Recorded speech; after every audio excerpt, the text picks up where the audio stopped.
Welcome again to Pandoras Box, everybody. We think we had a good weekend. Weekend? Well, yeah. It's Monday, isn't it? So I hope we did have a good weekend, actually. Yay! Bullwinkle was just telling us about how when he runs continuously, he gets an earache. Yeah, it's weird. I don't know if it's just when it's cold, because I don't know if it's like the cold getting to my ears or something, but it's the one thing that I thought. I used to wear a beanie whenever I would run, just to keep my ears warm. Ear muffs. Yeah, exactly, because they would like get really freezing cold whenever I'd be running, and then it would just like affect my whole head, and it would be like hot. I'd have to just go to sleep as soon as it got home. Your ears and your nose and your sinuses and your are all connected as well, aren't they? Do you know what? I mean, I'm no expert, so I'm good chance I might be wrong. I don't reckon it's cold related. I don't personally reckon it's related to the cold. I say I might be wrong. Certainly no expert on this subject, but I reckon it's more something to do. I don't know, something to do more like with your equilibrium somehow. I know that's like a super vague statement. Vertigo. Yeah, do you know what I mean? I mean, funnily enough, it ties into something I was watching last night. I was watching a thing yesterday about the Apollo moon landing. And it was going on about, Buzz Aldrin and I almost said Lance Armstrong then. He was like the cyclist that got done for being like a massive roider. The Peds guy. Yeah, it was relation to me, Mr. Armstrong. Yeah. Drew's got on loads of roids as well. Fat roids. Yeah. Fat roids. Roids, but they just make burgers. But they just make you fat. Yeah. Neil Armstrong, not the steroid of cyclist, the moon landing guy, the astronaut. But yeah, and it was going. Do you know what? I've always feel like it's super disrespectful because I feel like nobody remembers the name of the other astronaut, and I don't either. No, I don't. I literally watched a documentary on it last night, and I've already forgotten his name. Like, why does everybody know Buzz Aldrin and Neil Armstrong? Sorry, and nobody know the other guy? I think it's something like Michael Collins, but I still don't know if that's right. I would have no. Did he not go on the moon? Is that like why? Or did they all have a bit of time on the moon? I don't know, mate. I think you might be right. I think he might have stayed in the pod. Imagine going all the way to the moon and then just staying in the pod. But you can see why it would be important for him to do it. I don't think it was like he got cold feet. I think it was like, I'm not doing it, guys. Nah, screw this, mate. I could like this. Yeah, it would be surreal though. I was thinking. I was saying to Em like when we were watching it. You would have such a massive like spinning out moment. Like imagine walking on the moon and looking up and just seeing Earth and being like. I should be on that, but I'm on this freaking weird moon, and it's all just grey, and we're like the only people freaking here, and it's like that alone is quite a sketchy thought, isn't it? No, it would be. I wonder if we're going to be able to experience it in our lifetime because they're already doing like things out into space, or and it's a race to Mars as well. But this is the race to colonize on the moon as well and stuff. This is the thing, and this is what made me think of it because of what Bullwinkle was saying about his ears and stuff and running. I think that. You have to be in such supreme health. The way it's currently done, anyway. I mean, if you had artificial gravity inside spaceships and that, then it would probably be a different story. But obviously, we don't at the moment. So whenever an astronaut goes into space, they like float around and do that. But you get what's called space sickness, and it was basically saying how I think it was after day 2. Buzz Aldrin got space sickness real badly. And basically what it is, it's because the way your ears and everything, your equilibrium is set up, it sends information to your equilibrium from like where you're stood, from how your body is like feedbacking with where you're walking and the earth and stuff like that. But obviously because there's no feedback when you're in space, you're literally like floating around, and your eyes and your body, it's like they suddenly almost like get out of sync, and you get like dizziness. There's no horizon to focus on. There's no flat. Yeah, but it's not just that. It's the fact that you're literally like floating, and not still on the ground. But it's like you get like nausea. You get nauseous. Dizzy. You get like bad stomach, like sick. I think even like diarrhea and things like that. But it's like yeah, and he said that he was like really ill, and obviously it was like a big deal because like it was almost like very crucial that all 3 of them were firing on all cylinders, and he got really poorly. And it was like, can you even do your job when you were like suffering like from that bad of a sickness? And he managed to, fair play, like obviously a tough guy, but I think we often forget as well that it's not like a matter of like, oh well, if you could go to space, would you? Yes, okay, well that's cool then. Now we probably will be absolutely messed up because all of these guys, they were like mad. Like ace fighter pilots and stuff like that. So not only they are like top military personnel, they've passed a ridiculously hard like fitness tests. And they put you in that freaking room and those things where you like spin around. mate, it looks horrible. Doing the G-force. It looks freaking horrible. And like most people, even like a lot of other advanced military personnel, they can't pass the test. Like they pass out and they just start going mental and stuff like that. So it's like you have to be such like a specific type of fit mixed with being like, all the skills of say like an advanced fighter pilot. But also you have to be, not just that, you have to be a very intelligent part of military personnel, because obviously when you're in these lunar modules and stuff like that and on these spaceships, you have to freaking pilot the thing. And if you look inside of them, like in the documentary, it was like showing the amount of like buttons and levers and stuff. And you were like, mate, I wouldn't have a freaking clue like what I was doing. Like, you know, like, and think any like minor like fault could literally be like the end of your life and the end of your friend's life. Not just the failure of the mission, but what if you just start floating off into space and then no one's going to come and get you? Basically, the oxygen's going to run out. You're going to run out of fuel, and then you're either going to freeze to death or you're going to suffocate really quickly. And that's like horrible, isn't it? One thing I love about the moon landing is, like you're saying, how serious it is and how like scary and daunting it is. But even amongst that, they found time to bring golf clubs onto the rocket ship, and they played golf on the moon. Yeah, I always thought that was like a hilarious little fact, that they were like, you know what, this has to be, as serious as this is, the race to the moon and everything, we've got to play golf there as well. I love that little fact. Yeah, it's quite cool, isn't it? Yeah, you can't imagine it happening now. No. Maybe you can imagine it being a bit more like serious and stuff, but it's like they were just like messing around a bit as well. That's cool. I think it would almost be a mental thing as well. Like, imagine being in space and you obviously think of every time you drink water, it would literally be in like a huge bubble. I think even subconsciously your body would start to feel like everything inside of you was a bit like that, like a bit bubbly and like floating around rather than like being normal. Because think when you usually eat food, it settles in your stomach, and usually like the gravity plays a part. But if it's like almost just like floating around your stomach, that's like really unnatural and weird. Yeah, man. Surely it must like affect your blood circulation as well a bit. Do you know what I mean? I think we take for granted how much like just like gravity and the way that we have obviously evolved on the Earth very specifically. Do you know what I mean? It's like just things like circulation, digestion. No wonder that you get like space sickness and stuff like that. Well, think even you can like die from like going upside down for too long, can't you? Because the blood just all rushes. So it like rushes. It makes sense. Well, yeah. Head. I mean, even if you just go upside down for about a minute, your face would go super red, and all the veins in your head would like pop out and stuff, wouldn't they? Yeah. And it doesn't feel very nice, does it? No. So imagine it like always feeling a bit unsettled, like it's not in the right place. That'd be horrible. So for all you Wayne's World fans out there, fellow Wayne's World fans, Del from Wayne's World 2 was wrong. Del claimed that sleeping upside down can add years to your life. That's when Garth and Wayne first meet him in England. They fly all the way to England because they have a dream that Jim Morrison says they need to go and find a guy called Del in England. So they fly across to England, and then they walk into his flat, and he's just like hanging upside down. He's just like hanging upside down, and then they're like, oh! And he gets down, and then he's like, sleeping like this will add years to your life. It's pretty funny, man. So that doesn't sound like that could be right. I think the reason, maybe it's the sort of thing like a crazy old rocker from the 70s would think, though, isn't it? Yeah. Well, I might have drank a bottle of vodka for breakfast every day and done copious amounts of heroin and smoked 100 cigarettes every day for the last 40 years. But I met a shaman once, and he told me to sleep upside down, and ever since I've done that, I've been in peak physical health. Yeah. Okay. Okay. Yeah, I was thinking though as well, like, because it sort of relates back to like, you know, we were talking about your brother Jake a minute ago, because he's obviously had a lot of health issues, like with his hip and his Meniere's disease and things like that, and he just managed to run a 5K again, and I sent him a message actually, and I was like, oh, real happy for you, brother, and stuff like that, and he was like, cheers, man. But I mean, obviously that's all equilibrium based as well, isn't it? Meniere's disease, it's basically like. Can I say, what is that? I've not heard of that one. So it's tinnitus. I think that's one of the symptoms, right.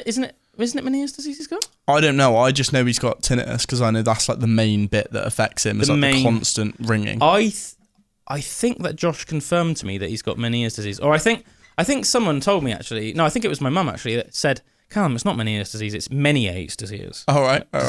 And the reason I thought it was called Meniere's disease is because it's in the ear. Well, it's one of those things. No, I think in Meniere's disease. In Meniere's disease. Yeah. Very, very onomatopoeic or something like that. But I think I'd heard somebody call it Meniere's disease, like on like telly or something. But what do they know? Yeah, apparently it's Meniere's disease, and it's because it was like a French discovery, a French ailment. So obviously they just named it Meniere's disease. So I think maybe we should do it too. But I'm not 100% on that. But I think Josh told me it was Meniere's disease. What is Meniere's disease? So it's basically it's a issue which does affect the ears, but more widely affects the equilibrium, and it can cause massive headaches, loss of balance, loss of equilibrium. So like you could be standing still, and then you'd get like an attack. The room would spin. Is that like vertigo? Is that sort of? Yeah. So like the room would spin. You'd get a massive headache. You'd get earache. But it's I think it's one of those things. Like I mean, I could look it up for a more scientific description. Because I said I'm no expert, but let's have a look. Like Meniere's. I think with my thing, is like all, like you said, it's like ear, nose, and throat. Because my throat's like really bad all the time. Like for example, today I wake up, I'm not ill in any sense. Like I'm fine, but my throat's just like horrible. Like it just feels. You always have every morning. Issues with your throat, don't you? Yeah. And it's like all of it, just my ears, nose, and throat. I reckon it's just like messed up. Yeah, it says here, Meniere's disease is an ear condition that can cause sudden attacks of vertigo. During an attack of Meniere's disease, you may feel like you or everything around you is spinning, you lose your balance, and you suddenly feel sick. Treatments for Meniere's disease include medicines to stop you feeling dizzy and sick. You may also need treatment for other symptoms like tinnitus. You're more likely to get Meniere's disease if you have poor fluid drainage in your ear, bad allergies, or a problem with your immune system. Emily's grandmother has Meniere's disease as well. She suffers from it really bad. Sounds horrible. Because you can imagine, obviously, when you're no disrespect, Wendy, when you're an older person, obviously you can't handle like pain, and you heal worse than you do when you're younger anyway. I think she's like almost 80. Like when she has them, they're like crippling. She has like crippling attacks. I remember like I can't remember if it was Jake that told me directly or if it was Josh, but I remember years ago like talking to either one of them about it. I can't remember which one of them was saying. It was like there was like a stage where like Jake like couldn't go to gigs. And he was literally almost just like homebound. Yeah, to an extent. I remember that being like a a whole summer. I think it was when he was like living in Bristol, wasn't it? He was living in Bristol. Was it Bristol? Right. Maybe he came home for the summer or something. I'm not sure. I remember him being at home for a period of time, and he was like, then it was like he was just pretty much homebound all the time. Yeah, I remember like hearing about that, and obviously because like going to gigs and stuff is like such a big part of like Jake's life. Well, and obviously Josh and like Steve and everyone like that. Well, and your mum and dad as well. But I feel like a big thing of gratitude for not actually like that. There's so many things that can go. Just your health, and like being able to just not be restricted. It must be horrible to be restricted to about like what you actually really want to do. I think I think ear pain's one of the worst pains as well. And like toothache, like a real bad toothache or headache or earache or anything up in this area is like like horrible, isn't it? I think like you realise as well, like we take it for granted, but our equilibrium and the way that our ears work, it's not just a hearing thing. It is like a balance thing and all of this different stuff. And there's a lot going on up there. If that gets thrown out of whack and it stops working, then you can be really can really mess you up. As I said, like saying here, it literally can make you feel sick. You like vertigo. You like all this stuff. My nan gets vertigo a lot, and that's it. Like like we'll get up and then all of a sudden just be like just looking. It sounds like really similar. I remember just kind of lose your balance. Just literally for about a week, I had bad tinnitus. It was after we came back. I think it was when we came back from a holiday in Spain, I think in 2000 I thought you were going to say from like a festival or something. No, a holiday in Spain. No, because I've been doing a lot of deep sea diving. Right. The pressure. Yeah, and obviously, like even though I love sea swimming, it's not something I do regularly. It's something I do. It's a novel experience for me. It's when I go on holiday and stuff like that, and obviously the water needs to be quite clear for you to go under the water. And I'm like quite old school, man. I don't usually even wear like goggles or anything like that. So I just like open my eyes underwater, and it stings a little bit, but you sort of get used to it.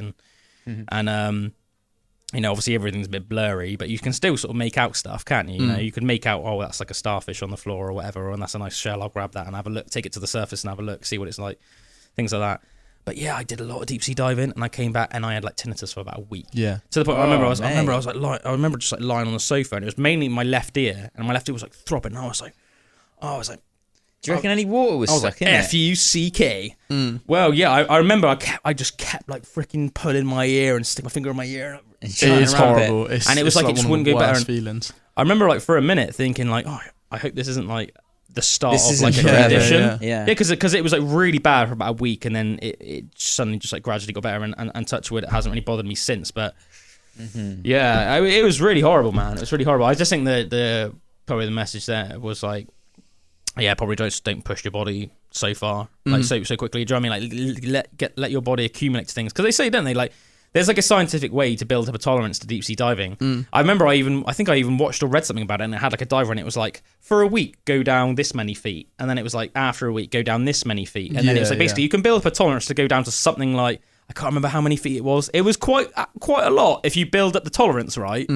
But if you just tried to do it the first day, it was literally like you'll blow your eardrums out. Yeah. You literally like, you know, not just tinnitus, like you literally blow your eardrums out. Yeah. Like, whoa. But if you just do it very smart, whereas I think what I was doing, I was pushing to my limit like straight away, and then just did every day for the whole holiday, which is quite stupid.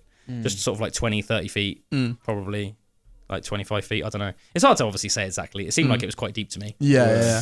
Like many of my heights, like deep, you know? Yeah.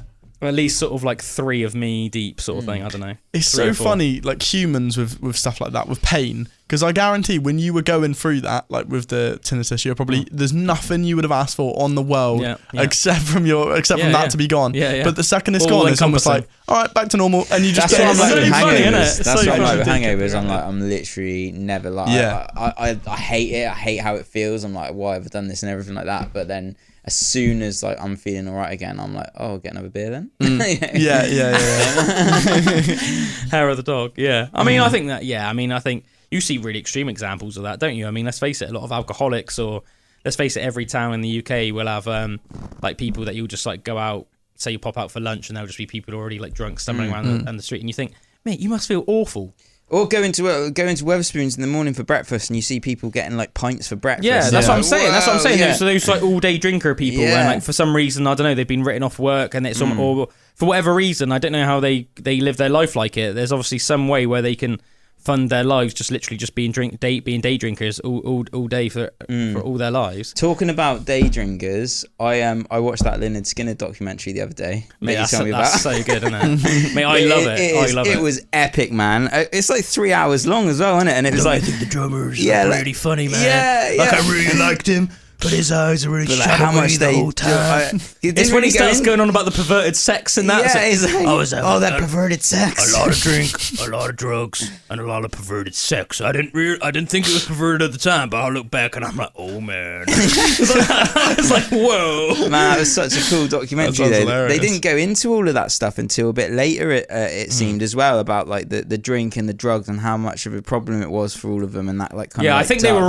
they were always like very hard drinkers and biased, to be honest, but I think that they all lived the rock and roll lifestyle, didn't they? So they still, like they say in the documentary, didn't they, would practice every day in Kill House, or from 10 a.m. to 10 p.m. That's 12 days, that's 12 hours a day every day for years and years, just practicing writing songs. But I think they were probably drinking and that throughout the day. Definitely more drinking, on tour, I think, from the sounds of it. And they were saying that they had that manager when they changed managers, and he literally came off the plane with like a big bag of coke. Like just because their manager before, he was that hilarious southern guy, and he's like yep, and it's really cracked me up because he sounds exactly like, you know, on South Park there's that episode where he's like, you took them jobs, they took my job. He says that, and he's like, Lynyrd Skynyrd. Now I tell you what, I've never done that.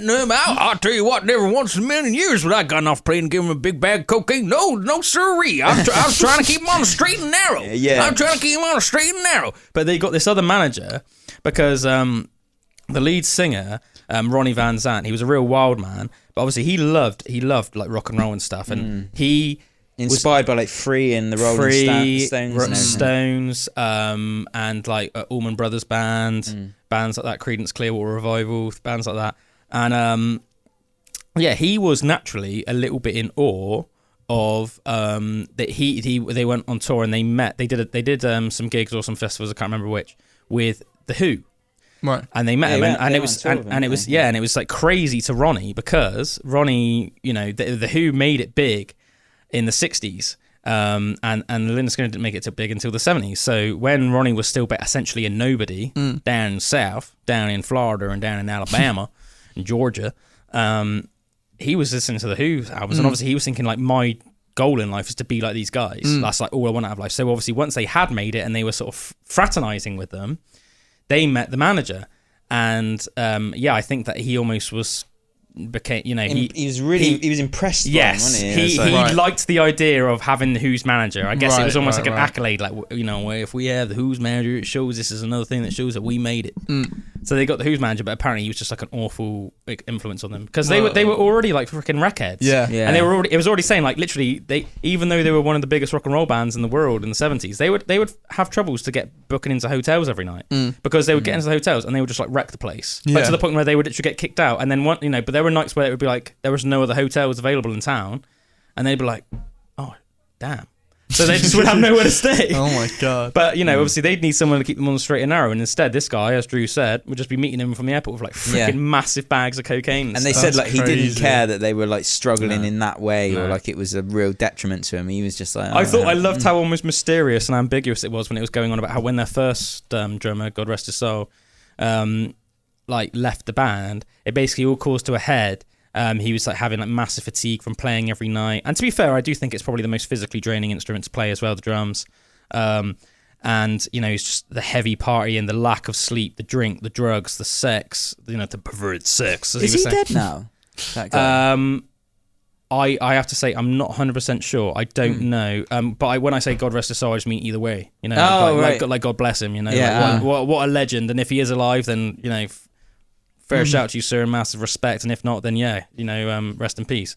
But it's basically saying, didn't it? It came to a head, and it was actually in England. They were in England at the time, and it basically says he had a full blown mental breakdown. But it was quite ambiguous. And then I can't remember. I think it was Ed King. He was like their lead guitarist, the one that came up with the Sweet Home Alabama. He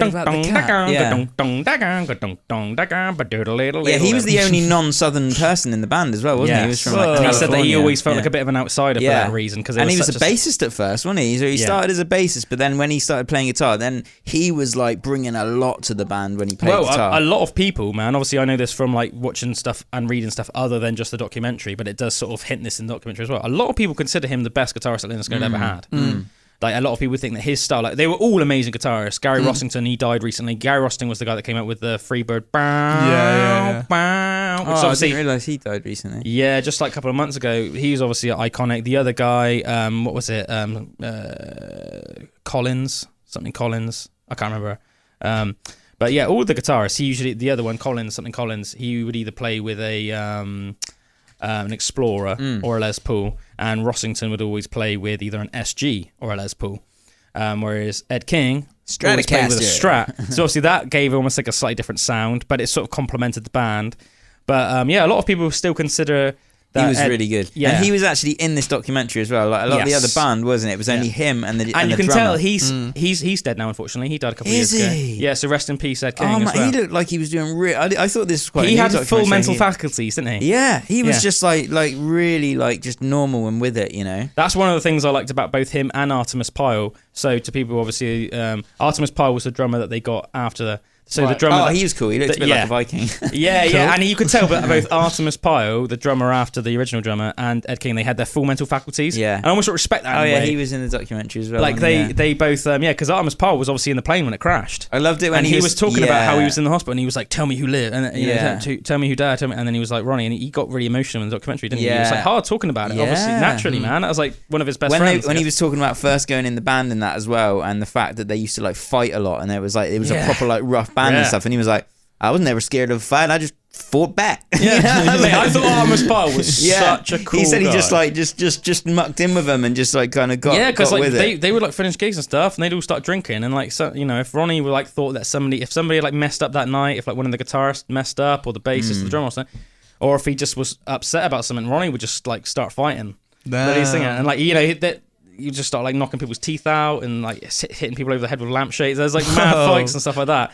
Man, this sounds like a crazy documentary. Dude, crazy band. I didn't know much about him, but like Calum was telling me about it, and Meg was in London on the weekend, so I was literally just like sat down, just watched the whole documentary. Because it's like 2 hours 45 minutes. It's well long. Yeah, it's 2 hours 45 minutes. Like, where is it? Really good. Where do you watch it? Dude, it's on YouTube, Oh, nice. and but like in like HD and everything. Yeah, like good quality. awesome. So you can just watch it, dude. Just type in Lynyrd Skynyrd documentary. Yeah, it's really interesting. interesting, like just hearing about the stories of these bands and stuff. And when we were talking about it before, man, we were saying like, you know, I think one of the things you got from it was the fact that they just live it 100%. Like not all their music, they're into music, but these people that like part time. No, and this is it. Is that it's no like 1 foot in. It's like all your body just jumped over the line, like living that lifestyle, and that's how they. And you know they had years, like 9 years of not even making it, just playing like clubs to be able and some to pay people the were rent. very critical. Yeah, it's mad to hear because also they're like Lynyrd Skynyrd, like in one of my like top 10 favorite bands of all time. Like I love Lynyrd Skynyrd.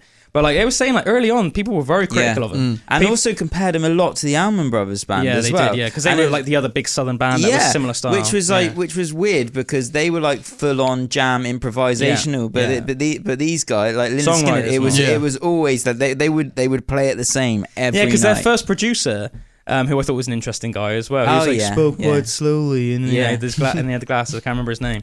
New Yorker guy. You could tell he got a bit funny, like you know when the new album came out, that wasn't him. He was like, listen to the first V, then listen to that one. Because everyone said it wasn't as good. Like, but to be fair, a lot of people don't. I think it's the "Give Me Back My Bullets" album that they got a new producer, and I think a lot of people don't think that's. A lot of people. Well, it was saying, wasn't it? A lot of people think that it was like one of the worst Lynyrd Skynyrd albums, and but then also some they people had to do it randomly quickly. love it. Yeah. They had to knock these albums out every 9 months. And I can't remember I think like, it was when you think of like nowadays, it's not like that. You know, there's years between albums. You know, I think Ed King was saying it as well. I think it was Ed King, and he was saying like it just didn't really suit them. He said, you know, back there in Georgia, it was like a nice little southern recording studio. They had carpets and everything, and they were saying like little things like the studio in California was like hardwood florals. Yeah, it's just like reverberant. It just didn't suit their sound, and he said, and it felt rushed. People weren't happy.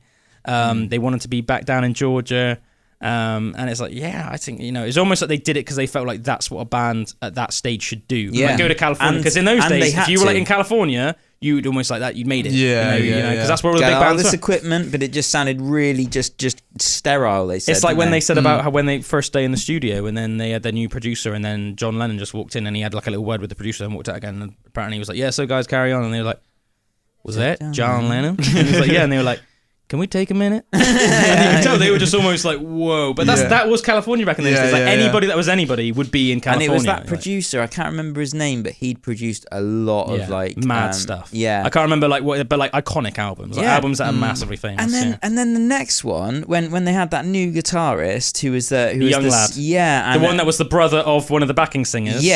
And he was like an amazing guitarist. They were like loving it, and like they were saying that when they made the album with him, they realized how with the recordings the mixer said these recordings are just not good. The one that came out of that California studio. So they just but it was really strange because he was like such a good like producer and everything, but they were saying the actual quality of the tapes just weren't up to par. So they just redid the whole album. They spent like scrapped it. 70 grand or something. It was something like that. Yeah, it was like 70. Imagine them spending 70 grand. To record it all, and then just thought, now we're scrapping it. But then when they re-recorded it, that's one of their... I'm pretty sure they said they went back down south after that and recorded it down south again, didn't they? Yeah.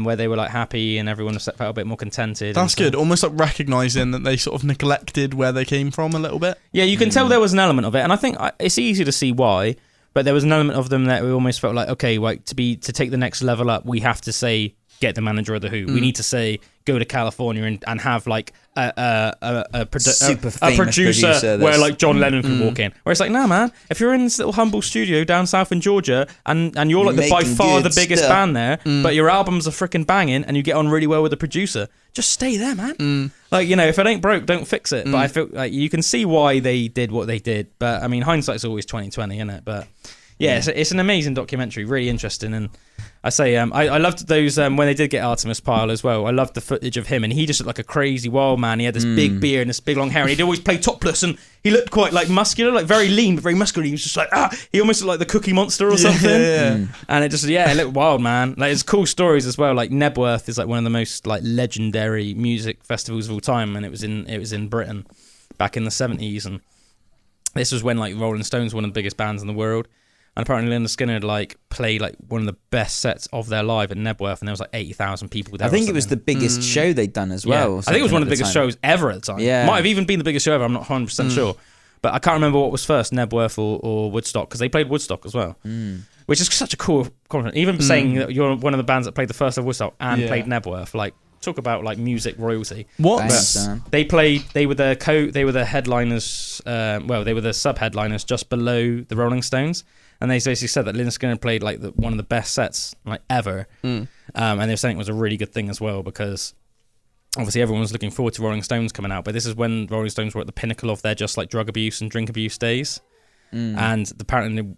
Even when they first came out, they're saying that all of them. To be honest, probably Lynyrd Skynyrd probably were as well, but they just had their sets together. So yeah, man, they were just like these tough Southern cowboys, almost like that. But yeah, they said the Rolling Stones came out and they were literally like they could barely stand, and they played like one of the worst performances ever. And they were saying if Lynyrd Skynyrd hadn't played such an amazing like 2-hour slot, people would have probably rioted. But because they played like one of the best 2-hour slots like in history. Is like everyone already felt contented, so they didn't care so much. But it was like it was a good thing too, because if not, then everyone would have been like 80,000 people. I bet that made the Rolling Stones set look even worse as well. The fact they had to follow like such a great performance. Yeah, man. What I was gonna say, do you guys know what the biggest performance ever, like what the biggest crowd? I think it's that one in Russia, isn't it? I remember seeing one in Russia, and I don't know if there's been bigger ones like since and stuff, but it was when. They just come out of the USSR and everything like Russia had, so it was like one of their like first massive concerts. And you could see the Russian crowds going absolutely insane, and there was the army was there and stuff as well, and you see the army like kind of beating like the crowd, and that it's like mental. Being really like so they're not as chill as they are over here, man. But yeah, Metallica played, Pandora they literally had I think they had like military. I think it was like military police. I don't even think it was just regular police. They had like military police, like lines of them at the front with batons, like smacking people that were like moshing too hard. Metallica, Pantera. Who else was it? It was one other band, I think. There was a few. Oh god, I can't remember the other one now. It was more like Rocky. But it was the two ones. The most notable ones are Pantera and Metallica, and it's rumored that it was like over 1 million people. Now I'm thinking about it though. Crazy. Now I'm thinking about it though. I swear I read something about Rod Stewart played the biggest gig ever. Yeah. So I'm gonna look it up and see. I feel like I read something like Rod Stewart played, because do you remember I did like a quick fire fact ages ago on Pandora's Box, and it was something like the interesting thing of the fact was like I know it, when Rod Stewart started gigging, he had such stage fright that apparently his first ever gig he ended up getting so scared when he was about to go on that he refused to come out, and he sang the performance, but he hid behind his guitarist stack. And he literally sang, and everyone was like, it must have seemed really weird because he could just like hear the vocals but couldn't see anybody singing. Imagine that. And it was basically saying like, I think it's supposed to be like an inspirational tale, like, you know, if you persist and you have self-belief, like what can you do, like how you can overcome your fears. But he went from that to playing the biggest performance of all time, and it's almost like an inspirational thing. Like you can go from literally being too scared to go out on stage to. But I swear I read something like that, so we can look it up anyway. Let's have a look. Like, I'd love to see a photo of the biggest crowd ever. Yeah, but just to see, because 1 million people, that's crazy. Biggest gig ever in terms of attendance. What is it? Rod Stewart, 4.2 million attendees. That is mad. That's outrageous. In 1994. Yeah, in Copacabana Beach. Rio de Janeiro, yeah. Copacabana. See if you can get up a photo of it. Sorry, a bit slow there. It's hard to say exactly which one's going to be which, because I think... Oh, look, that's the Metallica one. Look, you can see Kurt Cameron. Yeah, that's the one in Russia. There's literally people... That's one of my favourite Metallica live shows as well. Oh, they nailed it. So good. And Pantera. Yeah. And Pantera did. That's crazy. Pantera and Metallica played both of them played one of the best gigs of their lives, mate. Oh... Well, that's crazy. But it's saying here. Oh, maybe I don't know if that's concert or something. That's viewers. That's obviously on telly as well. I don't think there's anywhere on earth that could probably fit 1.9 billion people in the same place. No. But yeah, let's see. Rod Stewart. I've put like something like Rod Stewart big gig or something like that. Rod Stewart Rio de Janeiro. Rod Stewart biggest concert ever. Biggest concert ever. Let's have a look. So that's it. Just all lined up on the beach. It's quite cool that it's on the beach as well, isn't it? Where's Rod? He's imagine if he was just like floating on a raft in the sea. Imagine if the tide came in when they were all just stood there and the beach was getting smaller. Imagine having like a floating platform for a gig. That'd be well cool. That would be cool. I think there is somewhere that does that. I've seen it. It's like I think it's in Australia. Yeah. They've got like a little floating performance. I think it started off as like a theatre spot. All right. So it was like an actual stage for theatre performances, and it like almost the stage like changed as the performance went on. It looked crazy, but I'm pretty sure like bands have used it since. That's cool, man. But yeah, fair play to Rod anyway, getting over a stage fright to play in front of, what was it, 2.4 million people, was it? 4 point something million. Was it? Yeah. Let's have a look. At that point, you wouldn't even think they're like real. Do you know what I mean? Like looking at a crowd that big, you would not be able to fathom how many people are there. Jesus Christ. Yeah, that's like incomprehensible. I think like how would you get the sound at a place like that as well to carry to that many people? You'd have to have well, I guess like when you go to any of those big festivals, they always have like big speakers in different places. And have you seen it as well? They actually stagger the time that the music actually comes out of the speaker as well, so it doesn't come out at exactly the same time as these back ones as it does with the front ones. They play it like, do you know what I mean? Because what's the idea behind that? Because the light, it would take the light a little while, so it'd be delayed anyway, would it? I don't know. Surely that would delay it more to make it not sound like. I mean? Yeah, it's weird. I know that they do that though. Yeah. There's obviously a reason. Yeah. If you're like back where it's the way that the sound travels. I think it's the time it takes for the sound from the front speakers to travel to those. The next speakers where it's going to be coming out, like they delay it by the time that, say, the first chord was struck. It'll take that amount of time, that amount of milliseconds to get there. So they don't play it from that speaker until it's got to there. So basically, if you were to walk from the back to the front, it would sound like it is all at the same time. Yeah. I guess it sounds like it would sound naturally. If somebody, say, was stood there and had a loud enough voice that they could theoretically reach somebody, because even that was with all the way over your there. guitar amp on a stage, as if you go past 5 meters away from your amp, you won't hear your guitar at exactly the time when you hit the chord on the guitar. It takes like 6 milliseconds or whatever for it to get to the amp to your ears, and that just is longer as like the more distance it is, which is really weird. But like for me doing the loop stuff, I've got into it all because of the latency. Like you don't want any like latency with. How long the sound travels to get all through the system and stuff. So like I was reading someone talking about it with guitar amps and that, so that's like pretty mad as well. I guess if they didn't have that, then if anyone was in between the realm of 2 speakers where you could hear both, man, you'd be like so thrown off because it would be like just off. Weird. Yeah, it would make sense. It would make sense. Out of phase. I felt really bad, just sort of on the sort of note of concert speakers. I felt real bad for Cancer Bats at Download. They're like, Cancer Bats are a band. That randomly that you've met Cancer Bats, haven't you? You've played with them in Colston, which is hilarious. Yeah, they've been in Domino's Pizza in Bridgewater, and they I could say some funny things, but I'm not gonna. But anyway, I felt bad for them because they were playing an amazing set. I was actually really enjoying watching Cancer Bats at Download, and then they went like slightly over their like set list. Their time. Got cut. And I felt real bad for them as well because they saved their biggest hit to the end, and they literally got like 30 seconds into it. And they cut the speakers, but it just made me think of it. But it took them a while to notice because it was still coming out of their amps and stuff. And for about so to them, it's just quite funny because as soon as they cut the speakers off, you realise how important the big stadium speakers are because. Well, as soon as it cut off, you couldn't hear anything, and they were like still like jumping and like doing this on stage and stuff. And it's so funny to them. Obviously, you think in your head, in ears on as well, so they can just So they were just like hearing it like loud, and then it was almost. I guess they just noticed that everyone was like and stuff like that. And you just felt real bad for a man, but it just goes to show, like obviously you're not necessarily thinking about it, obviously, because I guess it would be a bit weird unless you were like some full on audio nerd, but like. Yeah, like you just think, oh, they're playing, but like, there's all these freaking colossal,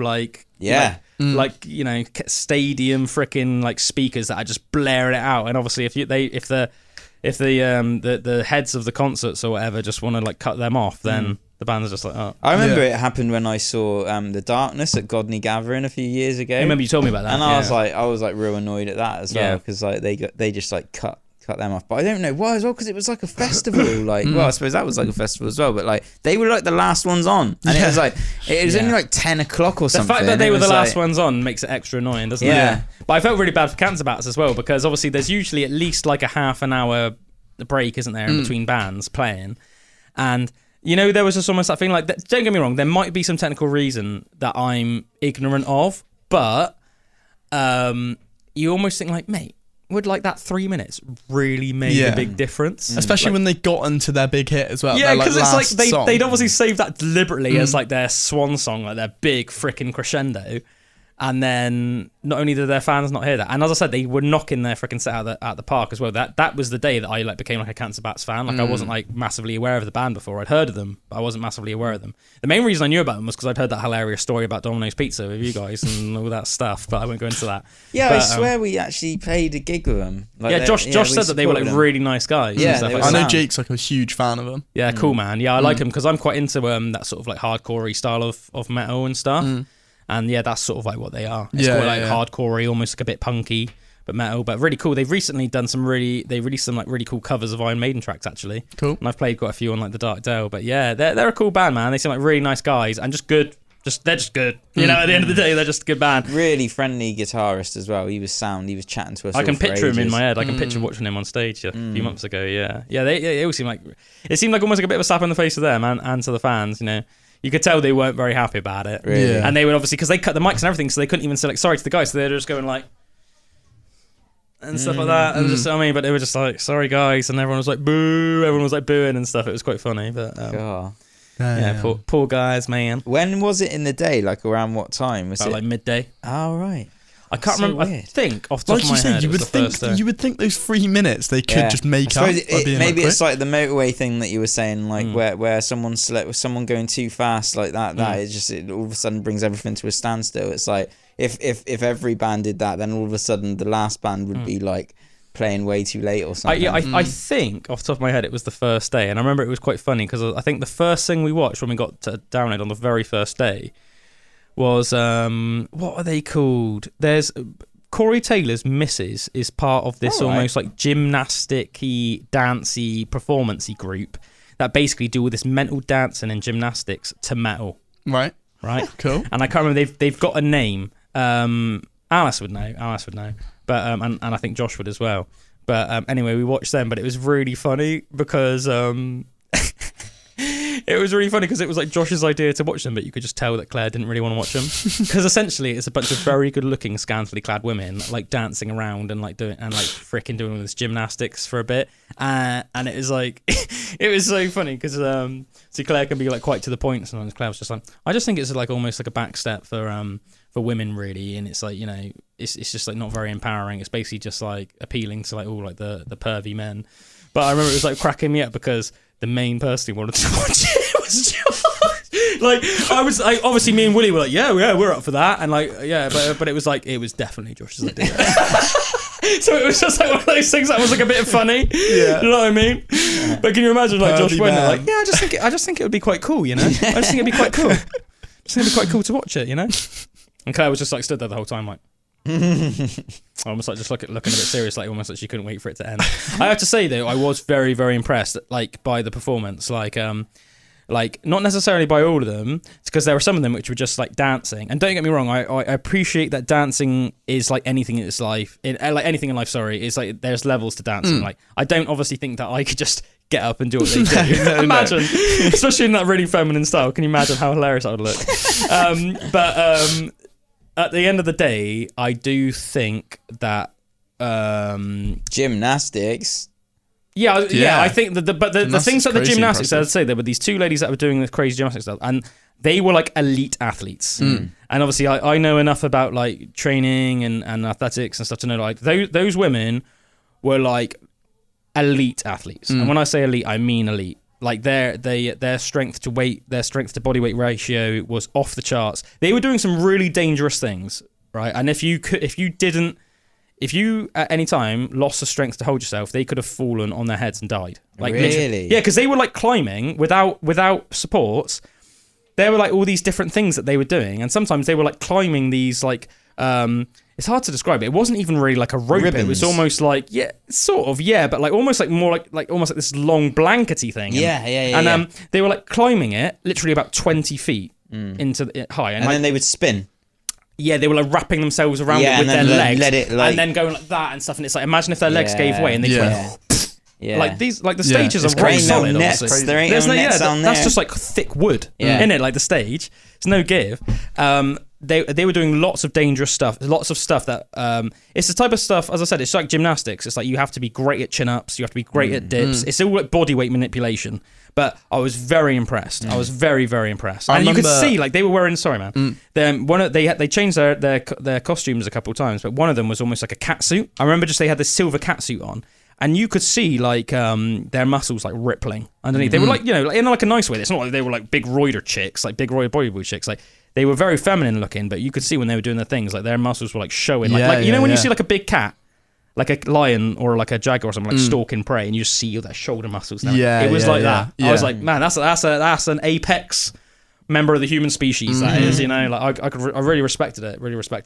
I remember thinking that when I went to Ibiza, we went to Pasha, which is like one of the nightclubs, one of the big nightclubs, and in there it was like crazy, like the craziest place I've been. I remember going in. Everyone's wearing all these like weird demonic alien suits and stuff. All the men and women like dancing. You fucking walked in on the Illuminati, Jake. Literally, man. And when we walked in, they were playing that like vampire song. Oh, nice. And like all the lights came down. It's really cool. But we're stood in there, and it was just I didn't even drink that night, but I was just stood there watching, just in awe.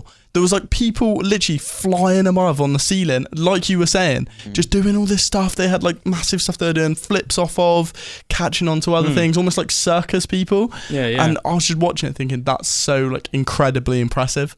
Like it's just mind blowing, isn't it? There's no way in any world I could ever attempt to do something like that. I had like mad respect for it. I had mad respect for it. So I did a backflip into a swimming pool once. That's about as That's pretty athletic. I'm just trying to find out what they're called, and then I'll try and literally get up a little bit of the performance app download if I can. I'm just trying to find what's this. It's like the video of that death loop. The woman that does that death loop on the bars. Do you know the one I'm talking about? Yeah, the band thing. Banned, and it's crazy. I love watching those old gymnastic videos. They're so cool. I always quite respected what was it? Is it Pink? For all of her, because when she performs live, I'm not a massive fan of the music. I respect it. Does she? She does like crazy gymnastics when Pink she performs. Does? Yeah, dude, it's mad. They like strap her to like a bungee thing, and she'll just be like flying around the whole stadium. It's crazy. I respect how much what she's going through to give her fans their money worth. I didn't know Pink was still going as well. Yeah. No, I really respected that because I thought, man, she's going to a lot of effort to make sure that people are entertained. Yeah. I just respected that. You can't not respect that. When you hear like a lot of people and they're just almost like, you hear stories about certain bands or artists maybe being a bit almost like arrogant, almost like if I'm having the slightest inconvenience, then I'm just going to refuse to go on. You think, oh, come on, dude, Be more like Pink. Yeah, man. Flying around the entire stadium. Fly around like a nut bar. Yeah. Oh, I really want to find like a video of them performing a little bit, but I don't know. Oh, there might be a little bit. It says Cherry Bomb performance recap. They're called Cherry Bomb, are they? Yeah, that's it. They are. The group's called Cherry Bomb. It's like my name last week. Oh, for God's sake! I don't want to be dealing with all this stuff. Oh, so why is it not? Oh, little thing at the bottom. So for anybody that's listening on the radio, if you watch us on Spotify or YouTube, you can see what we're playing. Yeah, so there was lots of scantily clad sort of flailing about, which is what I was saying, like, Yeah, look at that. Yeah, and as I said, no supports. They weren't attached to anything. Damn. Imagine how funny it would be if you just saw Josh's face looking really happy. Yeah, but like, look, she's not attached to anything there. The one at the top. Imagine if she just went flying off. Yeah, very Yeah, that's sick.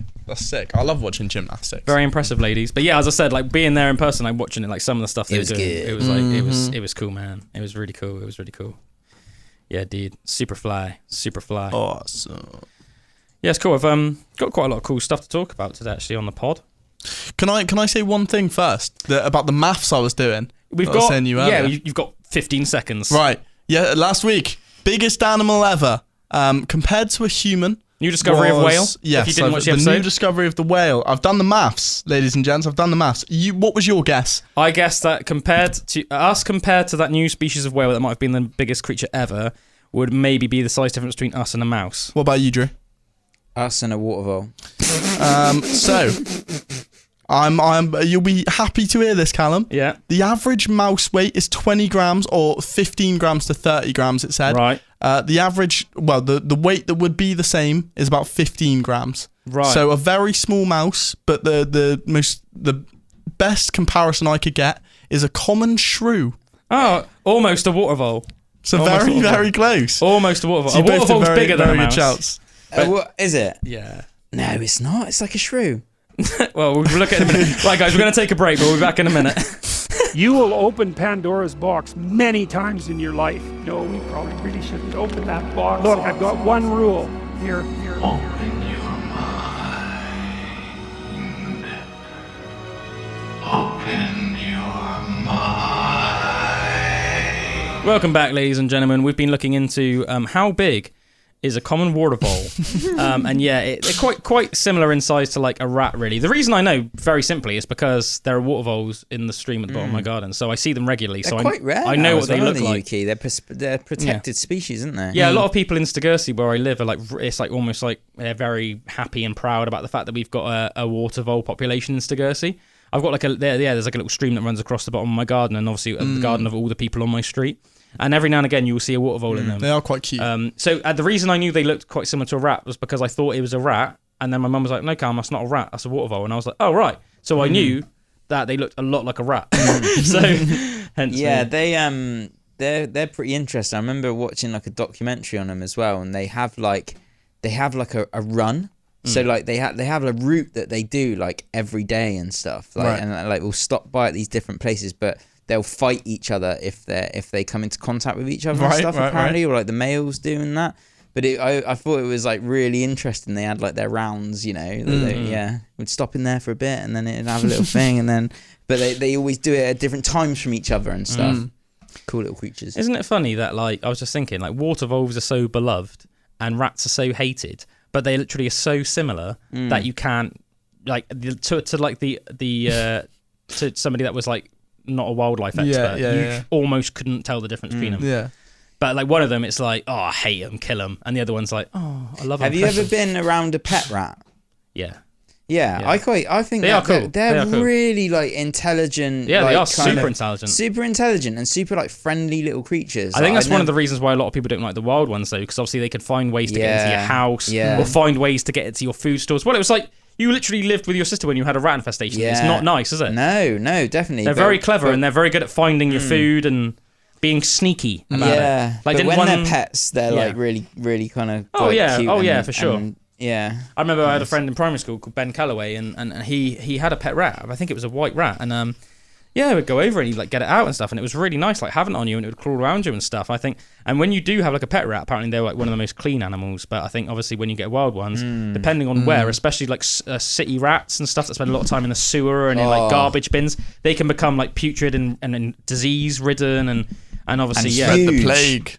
Yeah, and if they bite you, you're gonna have to go to the hospital and get a shot, because you might have some nasty freaking blood infection or something. So rabies is a crazy disease, isn't it? It's I know you literally by the time you would know you have rabies, you would already be dead.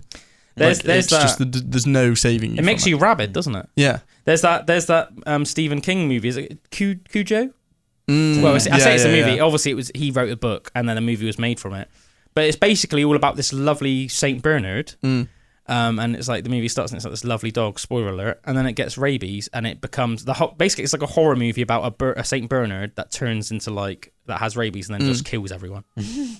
Yeah, it's cool, man. It's crazy. Let me try and find a trailer for Cujo. So if a human gets rabies, would it affect their brain? So yeah, literally, you wouldn't know. There's no side effects to begin with, and it kind of just spreads throughout the body, and then it would just all hit you at once, and your like brain would just be completely affected. You like wouldn't remember who you are, where you are. You'd still be alive, and you'd still be alive at that time. And I think, unconscious and a bit crazy. It does kill you eventually. Yeah, I don't know exactly how. I think that might even be what happens at the end of the movie. I think that it might just they somehow wait it out, and then the frickin' dog dies. But we'll watch a trailer for Cujo. Nothing that that lives in the imagination is more frightening than the terror that lives in Castle Rock, Maine. Check out that 80s synth, baby. Terrifying. Cujo?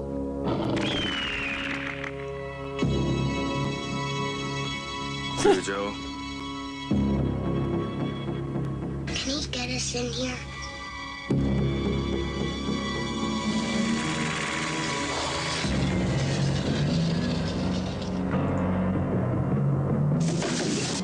Can he eat his way in here? Can he? For people that are listening on the radio, this probably seems mental to you, but it's a trailer to the Stephen King movie Cujo.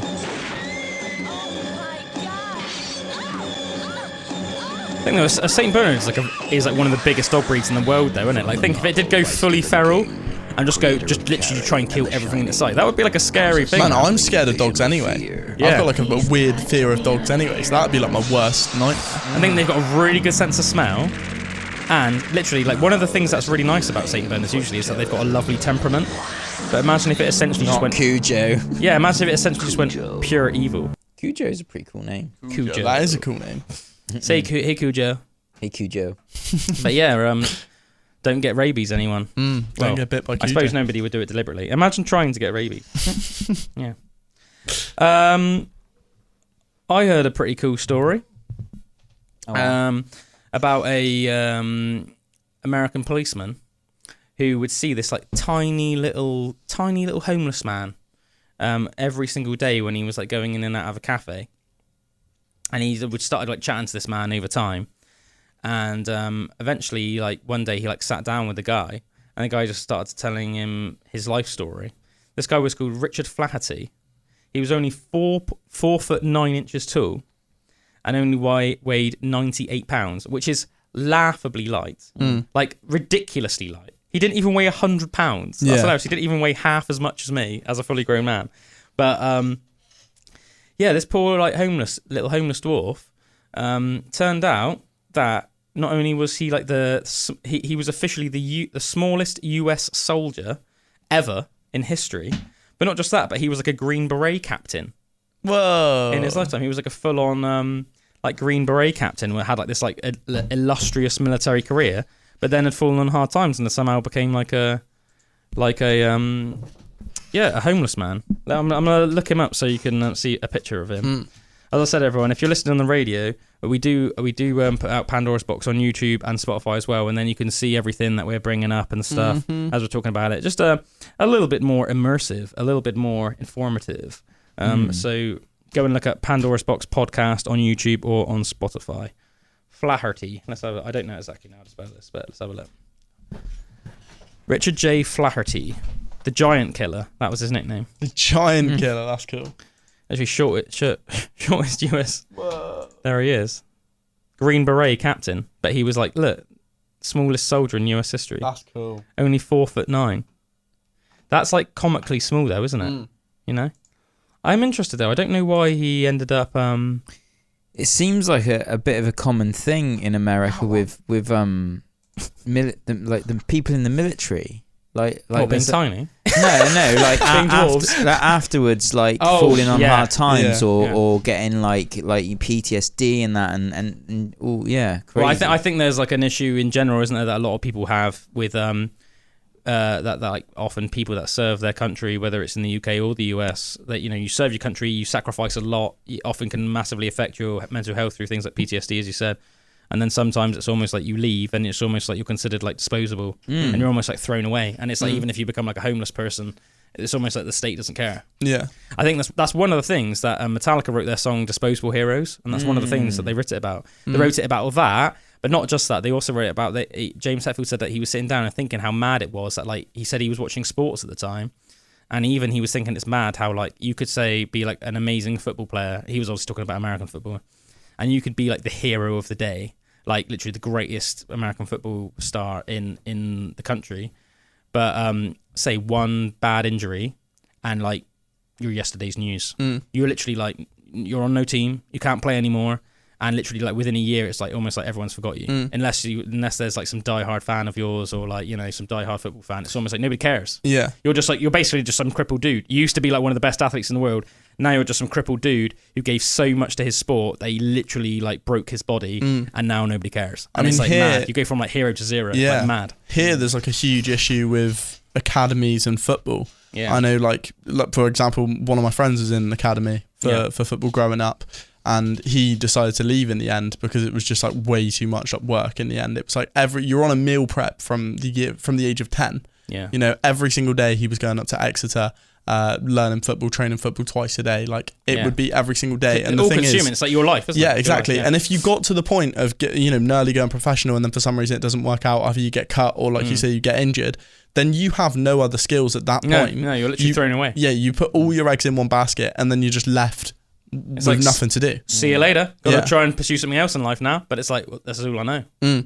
It's crazy. Yeah, it's crazy. And yeah, it's the exact. I know, like you say, it's the exact same with American football in America. Although it's crazy over there that I always find this mental that their like version of university, what would be our university football, for them, American football, obviously.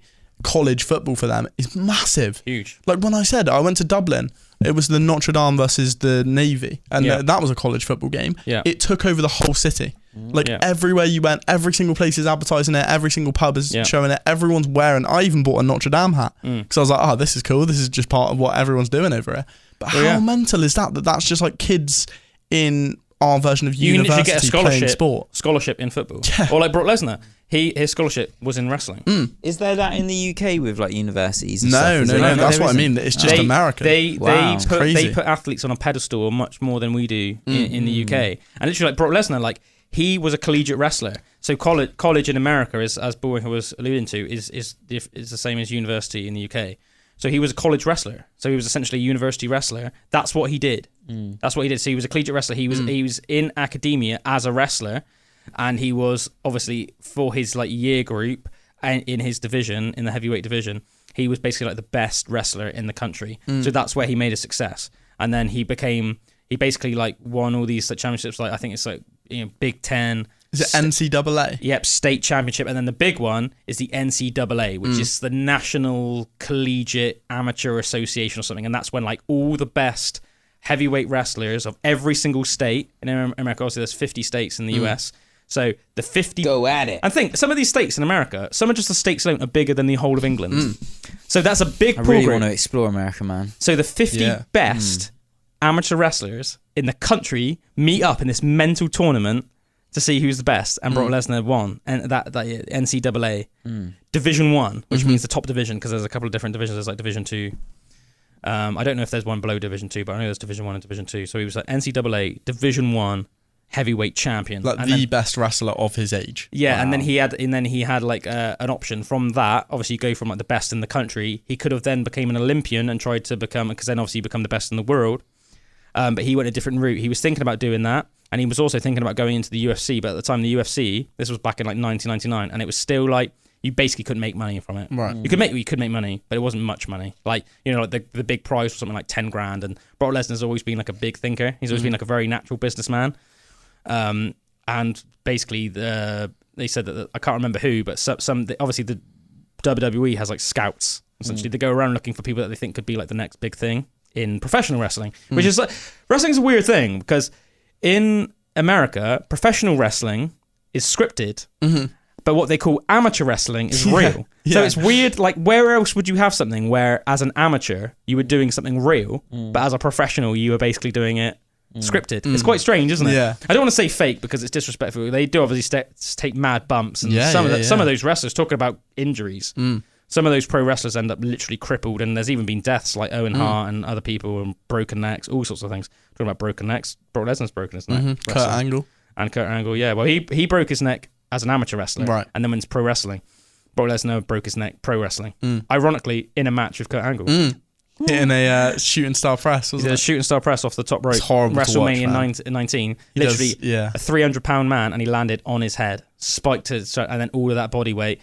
People said that like if it wasn't for the fact that he had such massive trap muscles, he would have probably never walked again. He'd probably broken his neck so badly he would have been paralyzed for the rest of his life. But luckily, he had so much muscle it was like protected his neck from just snapping to a million pieces. Damn, son. But yeah, so Brock Lesnar got scouted out by the WWE, and they offered him. He was such a behemoth, and he was such a physical specimen that they offered him $1 million contract. Imagine being, I think he said he was like 19 at the time or something like that. Imagine being 19. He grew up on a dairy farm in South Dakota. And he basically, like, you know, was really humble origins, you know, like they were like a dairy farmer family.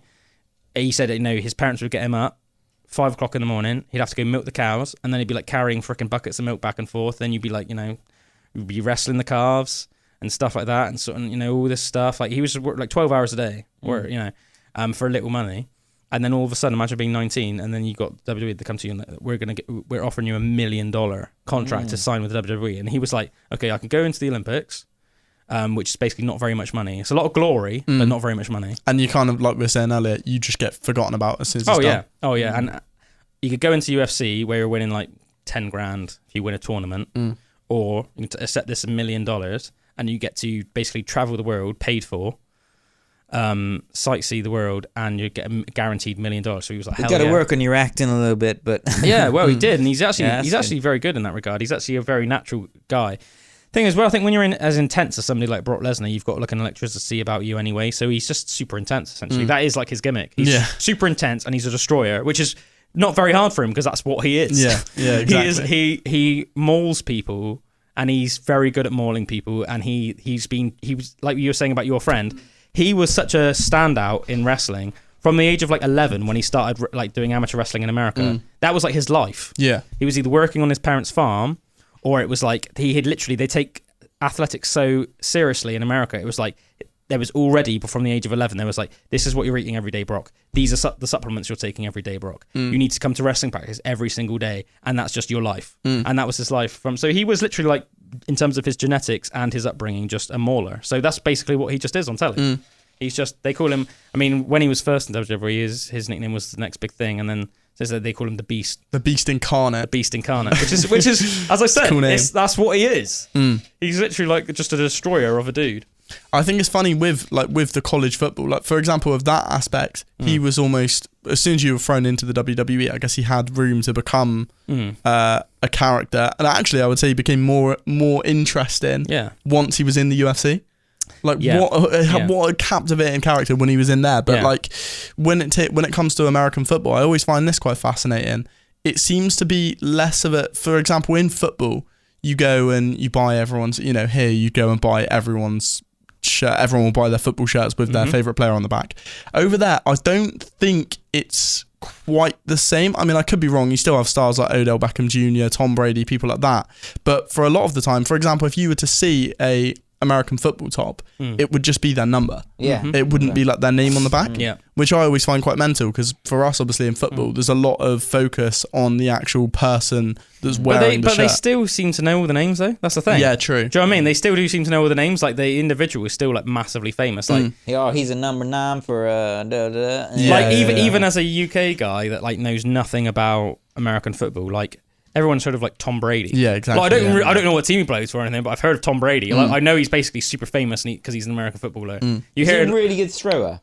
Yeah, is it a quarterback? It's mad. He's really into ayahuasca as well. Is he? Really? Yeah, he goes. See, like, he you goes know on, about him. I've seen him on podcasts because he's really good friends with Aubrey Marcus, basically. And he's been on his podcast quite a bit. And like and he's talked about his experiences on ayahuasca and stuff, and a few of the players on his team, they've gone over and like done ceremonies and that. And I found it pretty mad. I was like, whoa, I didn't think that'd be something in like American football, and like, he's like really famous in that area as well. So I thought that was interesting. That's cool. You hear about lots of, I mean, some people have managed to use their American football career as well as a way to spin off into other things as well, and they like.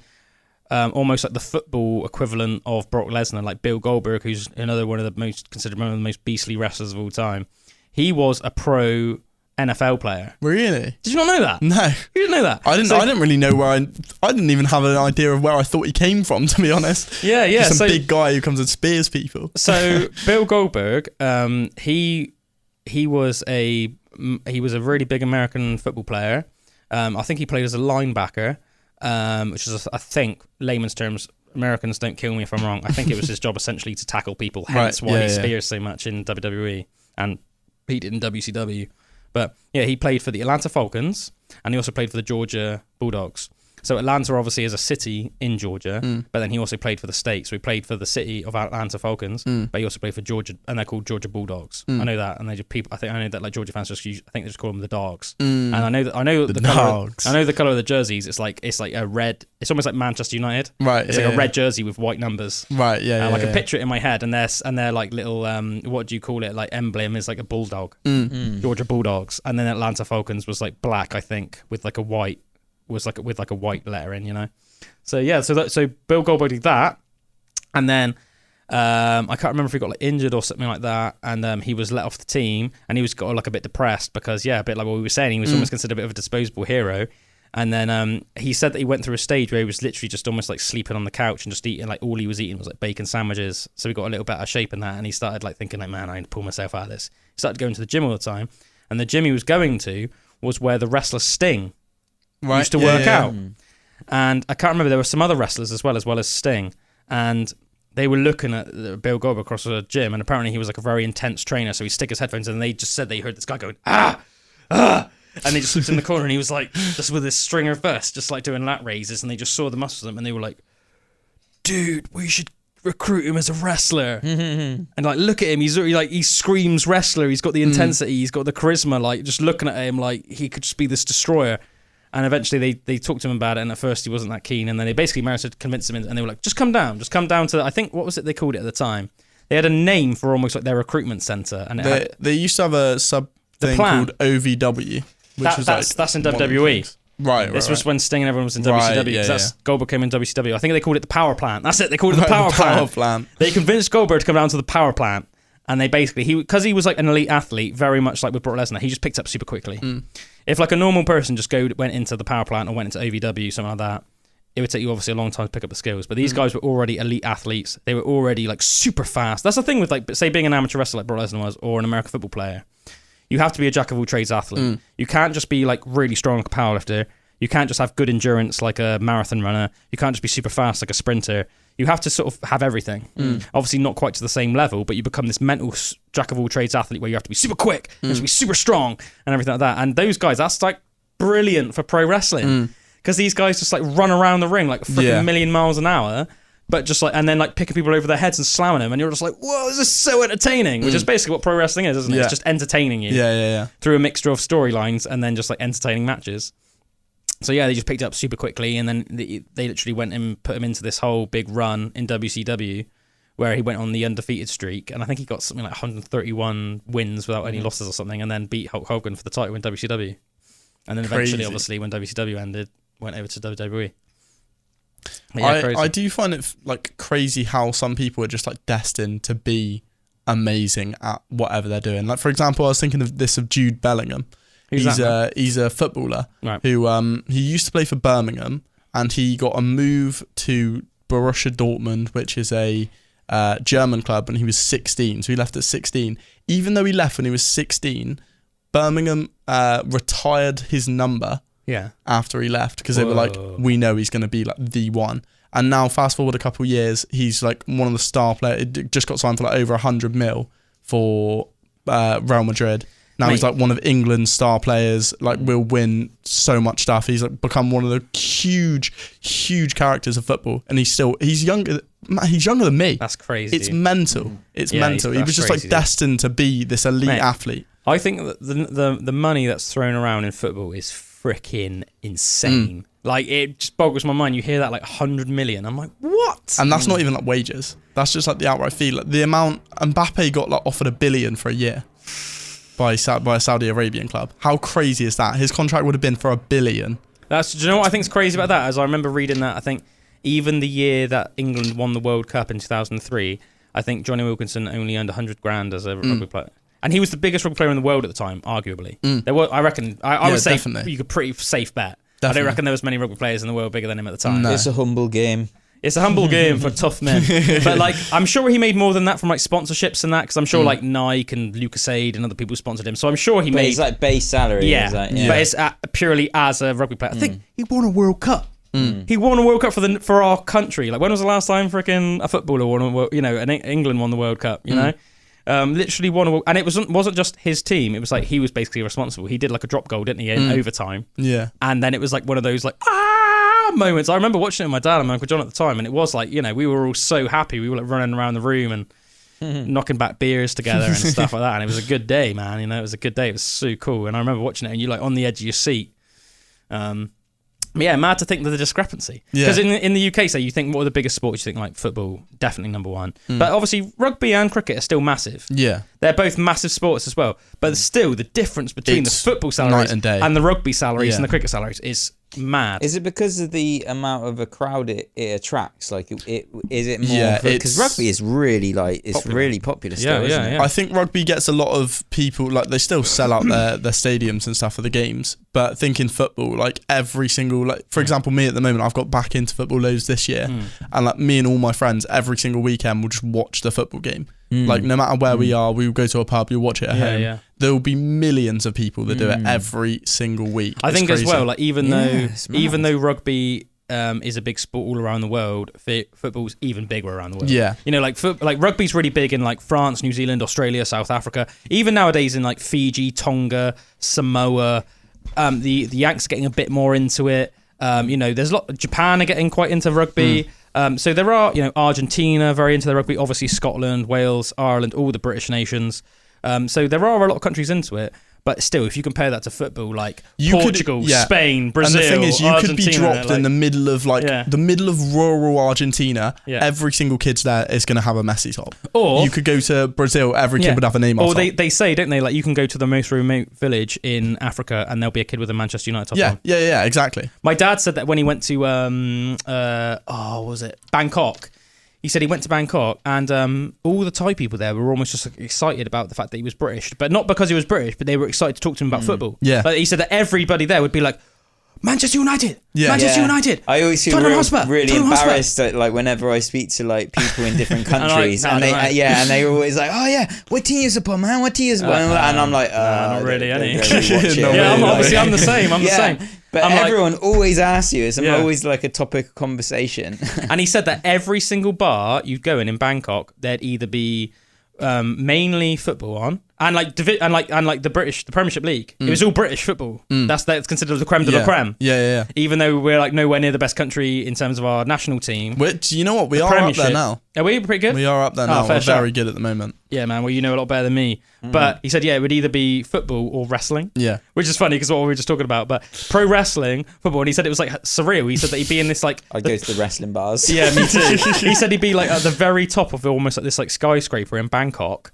Just eating a meal, and they're just either be like pro wrestling on or just like Premiership, or Premiership football. Yeah, it's everywhere. You can't avoid it. It's it's the most universal thing. I think it probably is up there as one of the most universal things, along with music. You see like you see like pictures, don't you, in videos of like literally like kids in slums in Brazil.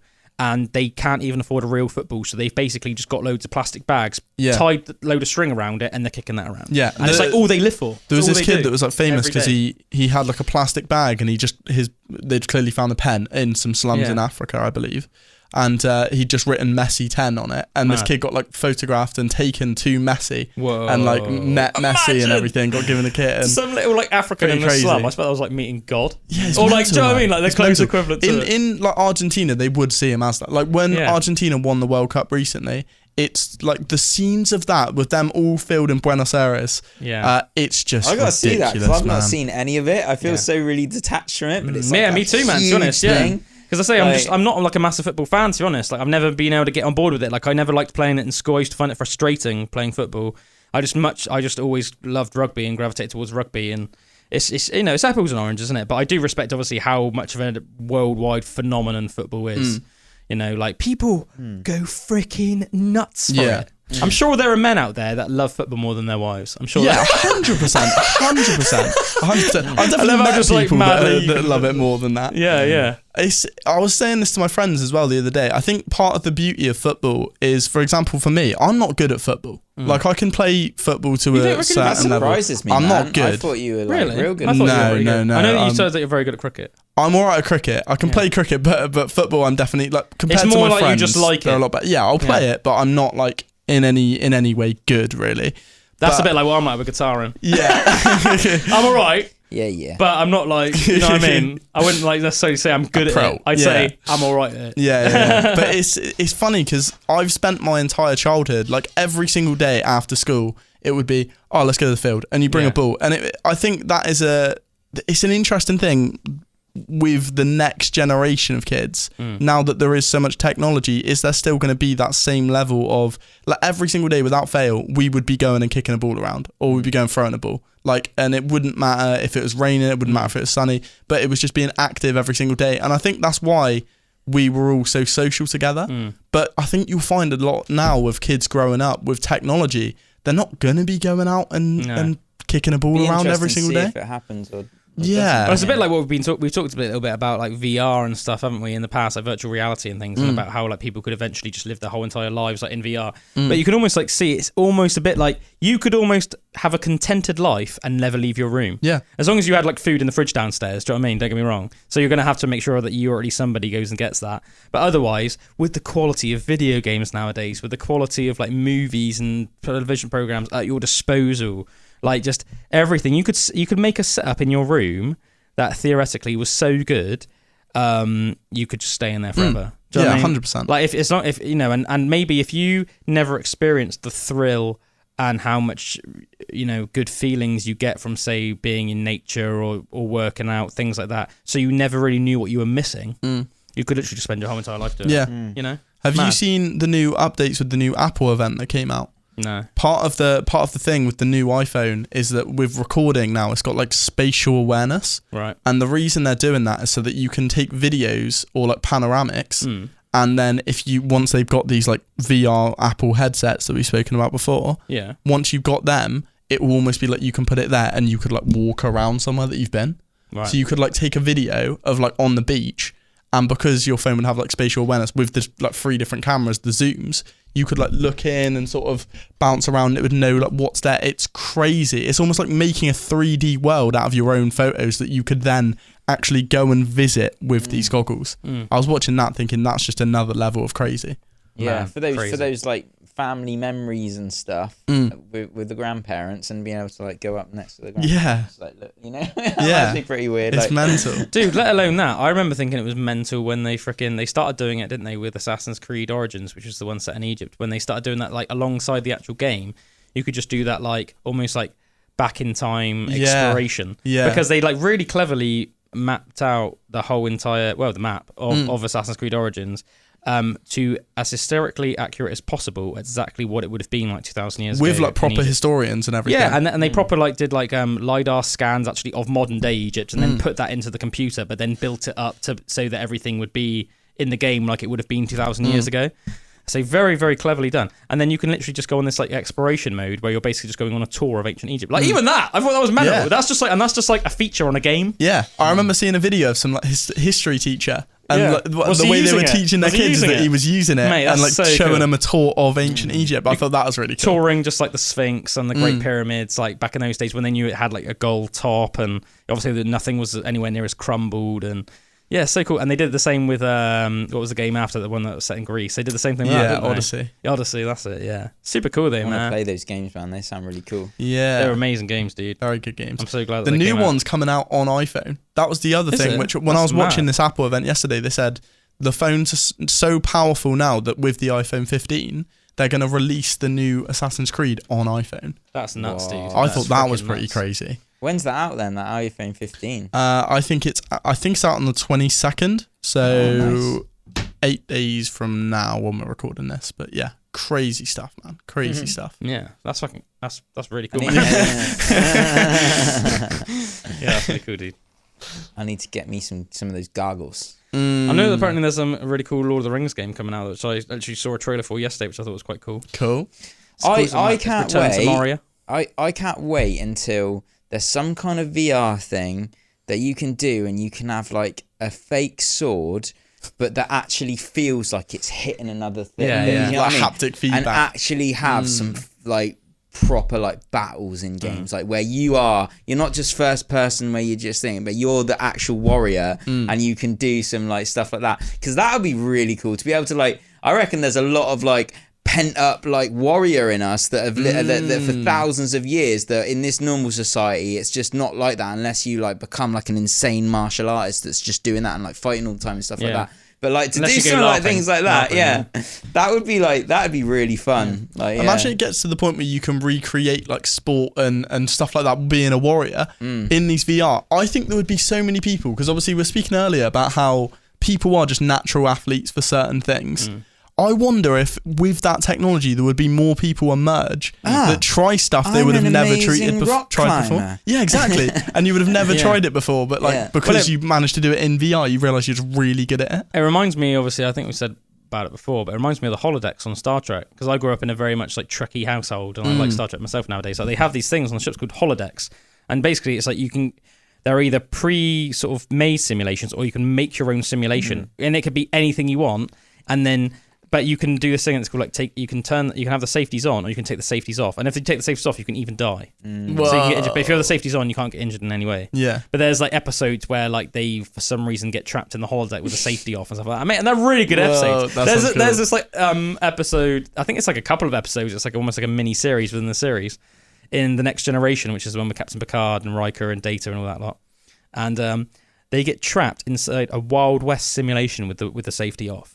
And there's randomly like 3 episodes of the Next Generation where it's like a Wild West, and they're like trying to get out, and it's like really, but it's like funny, but it's also really cool, like genuinely cool. Did you ever see Westworld?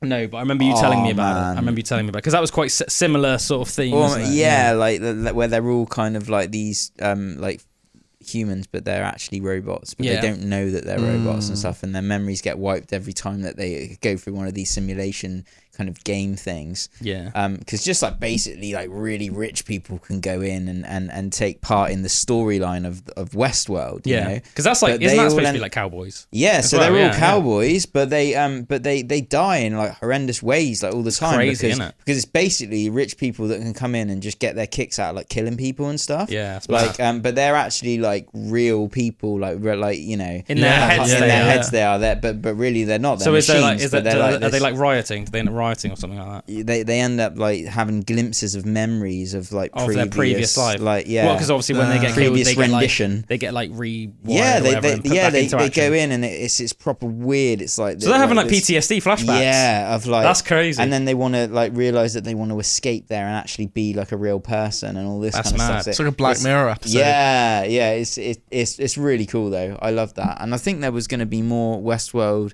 Like was it cancelled?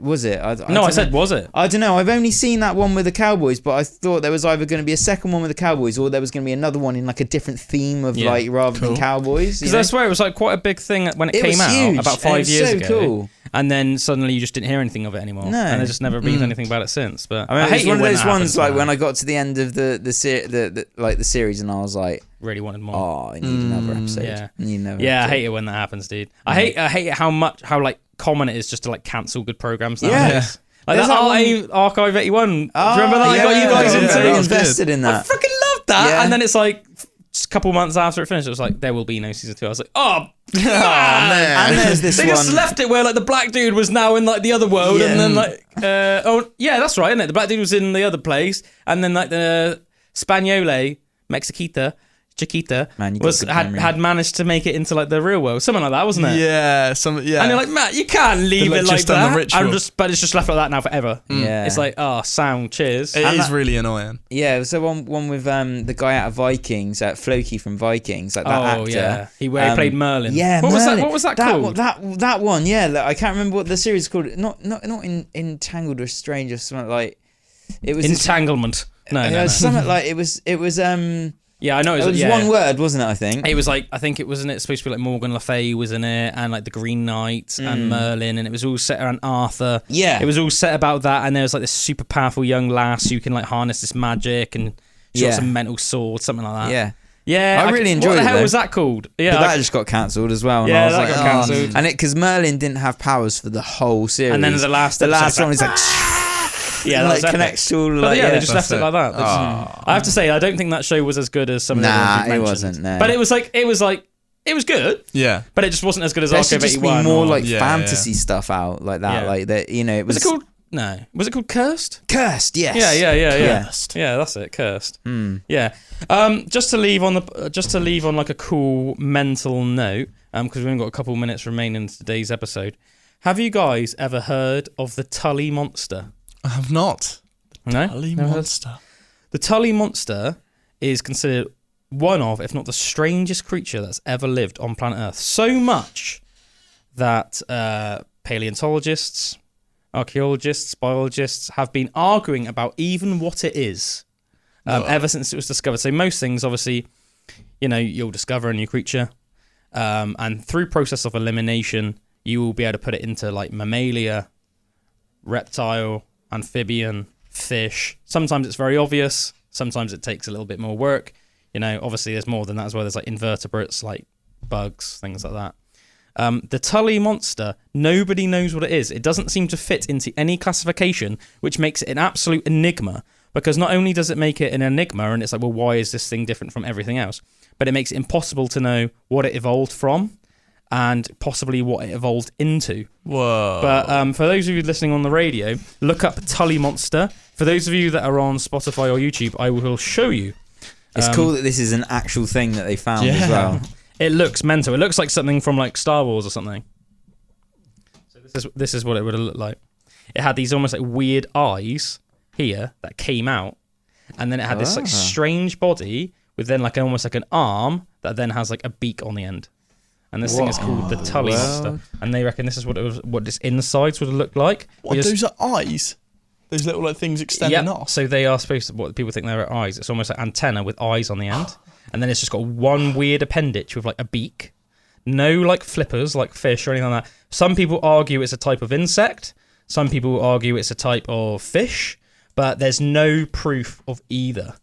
As I said, they think they have these weird sacs inside their body, but there doesn't seem to be any other creature that. So they just looks found like that.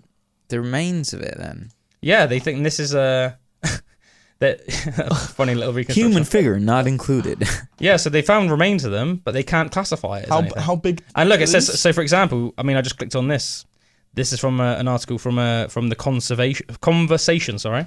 The mysterious Tulley Monster fossil just got even more mysterious. So let's out of interest, just click on this and see what it has to say, and then we'll end the pod for today.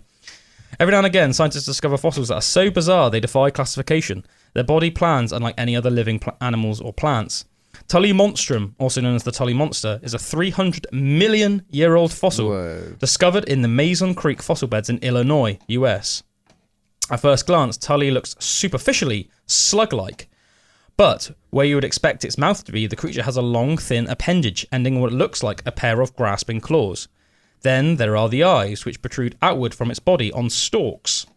Tulley is so strange that scientists have even been unable to agree on whether it is a vertebrate with a backbone like mammals, birds, reptiles and fish, or an invertebrate without a backbone like insects, crustaceans, octopuses and all other animals.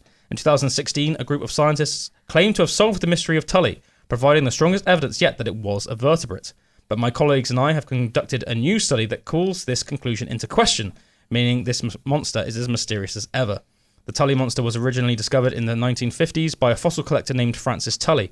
Ever since its discovery, scientists have puzzled over which group of modern animals Tulley belongs to. That's so cool, by the way. Being a fossil collector and having your own monster named after you. The Tulley Monster, the Bullwinkle Monster. Yeah. The enigma of Tulley's true evolutionary relationships has added to its popularity, ultimately leading it to become the state fossil of Illinois.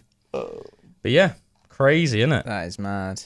It's really such cool. As I said, don't you think it almost looks like just something from like Star Wars? Like if they were like, it would be like a random episode. Yeah. And they'd be like underwater on some planet, and that would just be there.